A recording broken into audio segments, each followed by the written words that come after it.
I've been working for the Suicide and Crisis Line. It's a great place to volunteer. It's a great place to work. It's a great place to contact if you need support, right? You don't necessarily have to be suicidal to call, but you can receive support for any crisis that you may be in. And we provide brief emotional support, right? One thing I want to talk to you about parents. Come here. Come here, come here, come here, come here. Your kids are calling in, which is great because they need an outlet, right? They need an outlet, but they're calling in without you knowing. And we're not allowed to talk to you about what's going on with your kids. So I want to say this to you. Please create an environment where it's okay for your child to fail.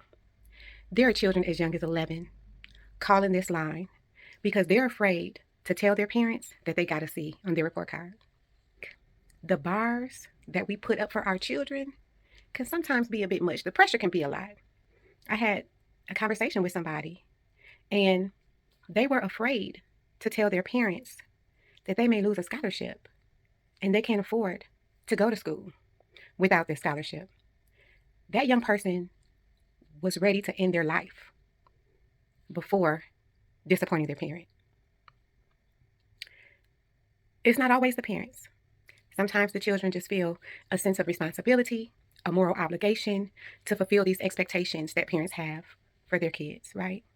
But for those of you that put unrealistic expectations on your children, it's not worth it. A C is not the end of the world, right? It's not worth losing their life over. I'm not telling you how to raise your kids. Everybody has to do what they think is best for them and their families. But I'm having conversations with them. I'm encouraging them to come and talk to you. But you need to be ready to receive them. Go to therapy. Get life coaching. Visit my website. I put it in here somewhere, right? You need to be able to communicate with your children before you lose them. Some of them have already begun the process of planning how they want to do it. And we can ask them for your contact information so we can reach out to you. But if they don't give it to us, there's nothing we can do. Talk to your children. Create a safe space for them to be human. Accept them. Love them. Encourage them to do their best. And don't villainize them if they fail. Don't weaponize your expectation for your children. And please don't make your love conditional based upon how well they perform.